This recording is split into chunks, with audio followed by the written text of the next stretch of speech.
Hey guys, we're in Seattle, Washington. We're going to do a tour of Russ's Gypsy Wagon. Let's go check it out.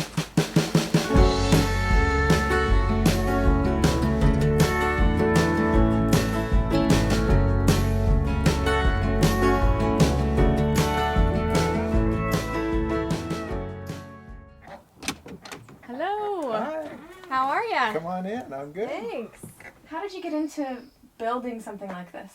It started with when I moved to family property, Skyo. I was going to live in a family-owned cabin, but we needed some overflow space. And so I was thumbing around the internet and saw I was interested in doing some woodworking, and at the Port Townsend School of Woodworking they have a little button called Gypsy Wagons. I had no idea what a Gypsy Wagon was. Right. So I went up and took one of their classes. So what elements of a house do you actually have in here? Well, there's the bed, soon to be 2 single beds. There's a sink, closet, chest of drawers. There is no bathroom, no toilet. Cooking is outside. So really this is a... It's a bedroom on wheels. Yeah. That's what I think of it as. But it's a pretty cool bedroom. Or a hardtop tent, a bitchin tent. Yeah, there you go. So it's about 10 feet long by, let's call it 6 feet wide, an average of 6 feet wide. So 60 square feet. Yeah. But the floor is not anywhere near that because this inside dimension is a little over 4 feet, and this is a little almost 7. So the actual floor space is maybe 30 square feet. Right. It's really little. So the idea is that it comes up 18 inches vertically and then goes horizontally, and then the angle walls go out from there with the curved roof. And this 18 inches is a really comfortable height for sitting down on. Yeah.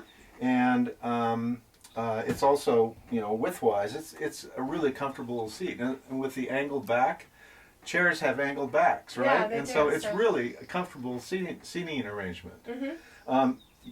Some people look at this and think, well, what's behind here? Isn't there storage in there? And well, there's not, because that's an outside wall. Right. So, but that's just the design of a ledge-style Gypsy Wagon.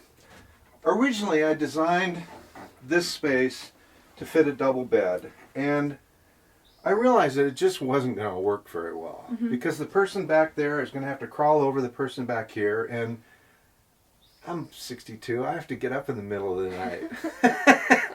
And my girlfriend doesn't like that very much. So we realized that she came up with this idea of having the bed's L-shaped, and so the whole thing is a work in progress. So eventually I'm going to have a bed, some slide out mechanism here to have another single bed this way. Yeah, I can So see that. single bed, slide in, table hinges up. Oh, okay, so that's like a dining area or a desk. Yeah. This is the bedroom, dining area, reading area. This is all of it. Yeah. Well, let's talk about what's this here. This is just a closet. Cool thing is, I've wondered where those shirts went. Light comes on when you open it, turns off when you close it. You got cedar. Yeah, it's Tennessee paneling red in there. cedar, yeah, aromatic cedar. It smells nice in there. It does, doesn't it? Yeah. It's really neat wood. And the cool thing is you don't have to finish it because you don't want to. So chest of drawers, a little countertop on top, a bullet type 12 volt plug-in, and then USB plug-ins. We have to talk about this sink over here. Well, it's made out of western red cedar. One of the unfinished details is I still don't have a backsplash for it, but that's Yeah. And so there's a switch to turn on the pump, and it's a demand pump that RVers are frequently aware or know very well. And so it's cold water. There's no hot water system, so nothing happens when the hot water turns on. But I figured, why not put a wood sink in it? It's lightweight. It's cedar, western red cedar, which is really light wood. And I couldn't find one that was the right size that I liked. Right. And I thought, I'm just going to make one. Yeah. And it works fine. And attaching the hardware for the drain system is no big deal. You just have to carve the hole at the correct size, which is 1 3/4 inches. There's a curve there that matches the metal in the drain, and plumber's putty, and you're good to go. And the cool thing is you don't have to put a trap in it because it's not connected to a sewer, so it just goes into the there's no P-trap, not required. And you can see that there's a water supply valve Yeah, where is your water tank? Water tank is underneath here, under the bed. It's kind of hidden away and not too easy to get to. These are some interesting fixtures that you have here. Did you make these? I made that. Wow. People think it's a shower. Yeah, I can see. But it showers you with lights. Yeah, there you go. I like this. This light is really cool. I like it. Yeah, and then this base here, is this a piece of wood that Yeah. made? I turned that on my lathe. Yeah, really cool. See, the little things are what matter. Are these speakers you have back here? It's got a deck in it, just a car deck. And, it's all 12-volt system. Oh, nice. You could listen to Heart, but we won't. Yeah. Well, so you can really jam out in here. Oh yeah, rock and roll, man. Not bad. These are really unique windows. Did you build them yourself? Or I made the wood frames. Oh yeah. Yeah. Wow, and you ordered the glass and put it together. Mm-hmm. And what about the stained glass? Because you have a couple stained glass windows. It's actually not stained glass. Oh, it's not? No. It's called stained glass overlay. Oh, okay. You fooled me. The reason I did that is because I wanted tempered glass. Yeah. And you can't do tempered glass with stained glass. Yeah, and when you're going down the road, tempered glass is important. Yeah, I think so. It is. I don't worry about this glass. You know, it's pretty tough. Okay, well, I want to talk to you a little bit about this door. Did you build it yourself? Yeah, I made it myself. You built everything in here yourself, didn't you? I did do everything. I even made the cushions in there. That's great! And so that is part of your three-headed monster. Yeah, it's called forgive my pronunciation, I learned it as a tzitziudel. Okay. And it's a Kwakiutl mythical creature. Kwakiutl is one of the tribes up in British Columbia. So the tzitziudel has the central head and two serpents on the outside. And apparently, if you see one, you're dead. At the same time, they often protect openings to longhouses. Okay.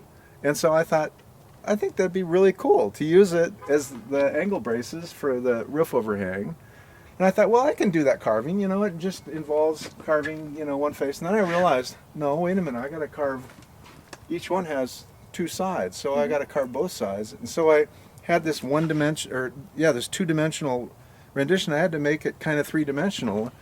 And so I carved this one first, and got kind of bored and decided that with this one I'd make the nose different. And if you look at it from the side, it's the same.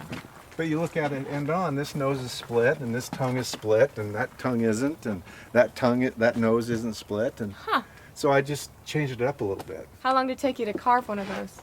I don't know how many. I probably have 200 hours in those things. Is it hand carving, or how do you do it? Yeah, I just carved it by hand. It's Alaska yellow cedar. I bought a special piece of wood for it. And I had to do it pretty early on in the process because they had to be attached to the building before I could finish the roof. It weighs 3,000 pounds total, including the trailer. Okay, it's not bad. It's a single 3,500 pound axle.